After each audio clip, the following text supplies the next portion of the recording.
गांव के बाहर एक सुनसान और वीरान हवेली थी जिसे लोग खूनी हवेली कहते थे।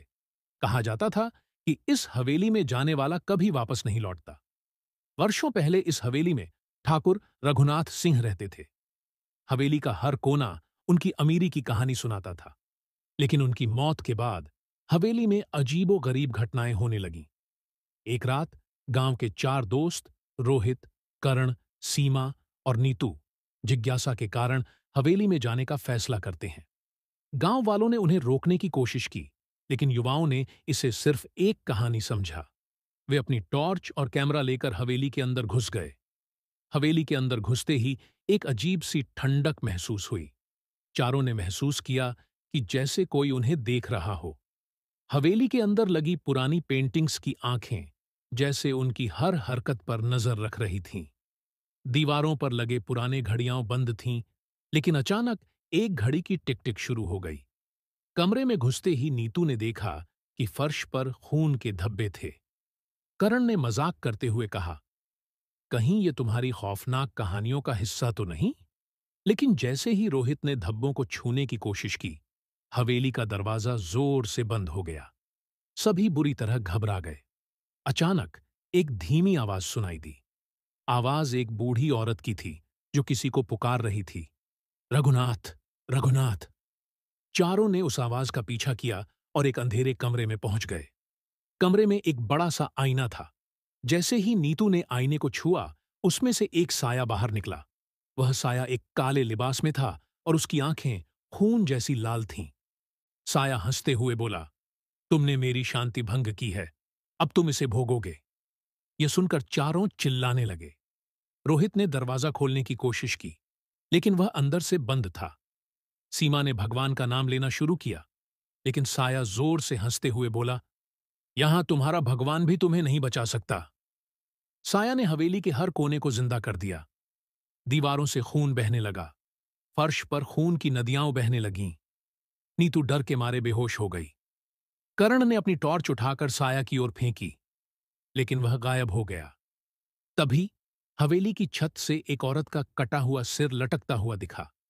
किसी तरह रोहित ने कमरे की खिड़की तोड़ी और सभी को बाहर निकलने का रास्ता दिखाया। जैसे ही वे हवेली से बाहर निकले, उनकी सांसें वापस आईं। लेकिन जब उन्होंने पलटकर देखा, तो हवेली फिर से अंधेरे में गुम हो चुकी थी। गांव वापस आकर उन्होंने सब कुछ बताया, लेकिन अगली सुबह कर्ण और नीतू के घर से उनकी चीखें सुनाई दीं। लोग जब तक उनके पास पहुंचते, वे दोनों गायब हो चुके थे। अगले दिन जब कर्ण और नीतू गायब हुए, तो पूरा गांव दहशत में था। रोहित और सीमा बच तो गए थे, लेकिन उनकी मानसिक स्थिति खराब हो चुकी थी। रोहित बार बार एक ही बात कह रहा था, वह साया हमें मार डालेगा। उसने कहा था कि हम उसे परेशान करेंगे तो वह हमें नहीं छोड़ेगा। सीमा बस रोती रहती थी और भगवान से अपनी गलती के लिए माफी मांग रही थी। गांव का एक बुजुर्ग, बाबा रामदयाल, जो तंत्र मंत्र में विश्वास करता था, उस रात हवेली की कहानी सुनाने आया। उसने कहा, हवेली में ठाकुर रघुनाथ सिंह की मौत रहस्यमयी थी।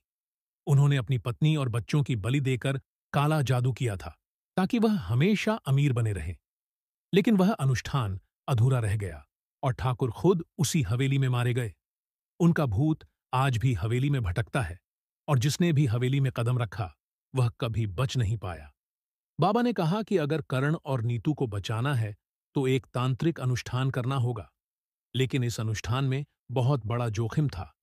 अगर कोई गलती हुई, तो हवेली का श्राप पूरे गांव को निगल सकता था। डर और हिम्मत के बीच झूलते हुए गांव वालों ने बाबा की मदद लेने का फैसला किया। उस रात रोहित, सीमा, बाबा रामदयाल और कुछ गांव के साहसी लोग उस हवेली की ओर बढ़े। हवेली के पास पहुंचते ही चारों तरफ भयानक सन्नाटा था। रात का अंधेरा और चांद की फीकी रोशनी माहौल को और खौफनाक बना रही थी। जैसे ही वे हवेली के अंदर घुसे, दरवाजे अपने आप बंद हो गए। चारों तरफ गूंजती हुई हंसी सुनाई दी। बाबा ने अपने मंत्रों का जाप शुरू किया, लेकिन अचानक हवेली की दीवारें हिलने लगीं। साया फिर से प्रकट हुआ। वह और भी डरावना हो गया था। उसकी आंखों से खून बह रहा था और उसकी आवाज गूंज रही थी, तुम सब मरने आए हो।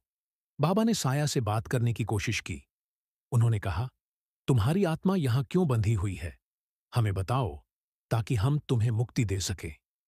साया जोर से चिल्लाया, मुझे कोई मुक्ति नहीं चाहिए, मुझे बस बदला चाहिए।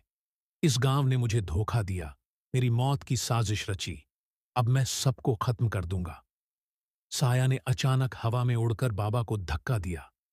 रोहित और सीमा घबरा गए, लेकिन बाबा ने हिम्मत नहीं हारी। उन्होंने अपनी पूजा जारी रखी।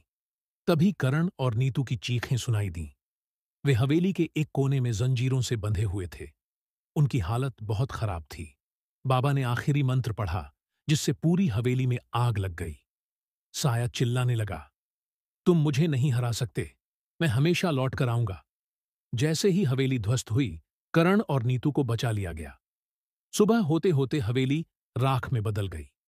गांव वाले राहत की सांस लेने लगे, लेकिन बाबा ने चेतावनी दी, यह सिर्फ शुरुआत है। जब तक श्राप पूरी तरह खत्म नहीं होगा, खतरा बना रहेगा। आज भी गांव के लोग उस राख के ढेर के पास नहीं जाते। कहते हैं, रात के समय वहां से अब भी डरावनी आवाजें आती हैं, जैसे साया अपनी वापसी का इंतजार कर रहा हो।